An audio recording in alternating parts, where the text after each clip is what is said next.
সাইমার বাবা টানা ৩০ বছর রাতের শিফটে বাস চালিয়েছেন, কোনোদিন কোনো বিপদ হয়নি। কিন্তু যেদিন সাইমা প্রথমবার বাবার ডিউটি নিল, সেদিনই সে দেখল বাসটা যেন বাতাসে ভেসে গিয়ে দেয়ালে ধাক্কা খেল। বাসে ঝোলানো বুদ্ধের তাবিজটা থেকে হঠাৎ রক্তের ধারা নামতে শুরু করলো। সাইমা সঙ্গে সঙ্গে ব্রেক কষে বাস থামিয়ে দিল। বাবা মারা যাওয়ার আগে বারবার সাবধান করেছিলেন, এই রাতের বাসে ৩টে নিয়ম আছে। প্রথমত, কোনো গর্ভবতী নারীকে কোনো অবস্থাতেই বাসে উঠতে দেওয়া যাবে না। দ্বিতীয়ত, প্রতি রাতে ঠিক 11টায় বাস ছাড়তে হবে। তৃতীয়ত, বাস ছাড়ার পর মাঝপথে কোথাও থামানো বা নামা যাবে না। বাবা বলেছিলেন, নিয়ম ভাঙলে বাসের সব যাত্রী মারা পড়বে। সাইমা তখন দৃঢ়ভাবে কথা দিয়েছিল। সাইমা নিয়মগুলো বাসের ভেতরে লিখে রাখলো। স্টপে পৌঁছে সে যাত্রীদের নিয়মগুলো বুঝিয়ে বলল যে গর্ভবতী নারীকে উঠতে দেওয়া যাবে না, না হলে কেউ বেঁচে ফিরবে না। যাত্রীরা রেগে গিয়ে বৈষম্যের অভিযোগ তুলল, কিন্তু এক বৃদ্ধা হাত টেনে সবাইকে সরিয়ে সবার আগে বাসে উঠে পড়ল। বাকিরা উঠে এলো। বাসে বসে সাইমা আবার মনে করিয়ে দিল গর্ভবতী নারীকে উঠতে দেওয়া যাবে না, আর কেউ যদি লুকিয়ে ওঠে তবে সে কোনো ছাড় দেবে না। সামনের সিটে বসা এক বৃদ্ধ বললেন, তারা সব জানেন। সাইমা ড্রাইভারের সিটে বসে বাস স্টার্ট দিল। পাহাড়ি রাস্তায় বাস চলতে লাগলো। যাত্রীরা ঝিমোতে শুরু করলো। এক ছাত্র জিজ্ঞেস করলো, সত্যি যদি কোনো গর্ভবতী নারী উঠে পড়ে তবে কি হবে? বৃদ্ধা বলল, সবাই নিরাপদে বাড়ি ফিরবে। সাইমা শুধু ভয় দেখাচ্ছে। ঠিক তখনই সাইমা একটা পাথরের ফলকের সামনে বাস থামিয়ে বলল,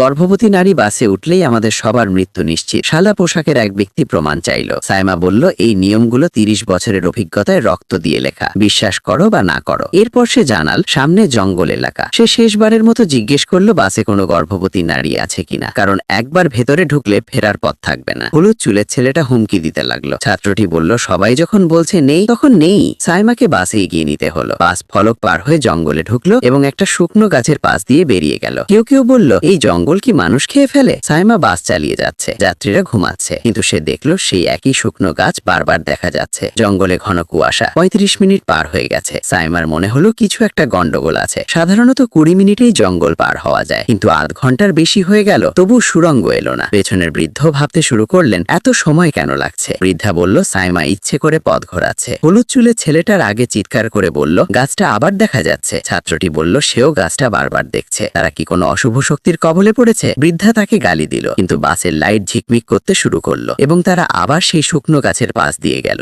সবাই ভয় পেয়ে গেল। বৃদ্ধা তখনও বিশ্বাস করছিল সাইমা ভুল পথে চালাচ্ছে, কিন্তু সাইমা বলল, এটা ইয়েলো স্প্রিংস এর গেট, তারা পরলোকের পথে ঢুকে পড়েছে। এই কথা শুনতেই সবাই চিৎকার শুরু করলো। পরক্ষণেই ছাদের লাইট দুলতে দুলতে নিভে গেল, আবার জ্বলে উঠলো, কিন্তু এবার আলোটা সবুজ হয়ে গেছে। সাইমা দেখলো বাবার বুদ্ধের তাবিজ থেকে লাল রক্ত ঝরছে। সে হাত বাড়িয়ে দেখলো ওটা সত্যিই রক্ত। ঠিক তখনই সেই শুকনো গাছটা হঠাৎ রাস্তার মাঝখানে চলে এলো। সাইমা ব্রেক কষে বাস থামিয়ে দিল, আর তখনই চোখের সামনে ভেসে উঠলো বাঁকানো রেলিং। সাইমা নিশ্চিত হলো এটা পথ হারানো নয়, কেউ একজন নিয়ম ভেঙেছে।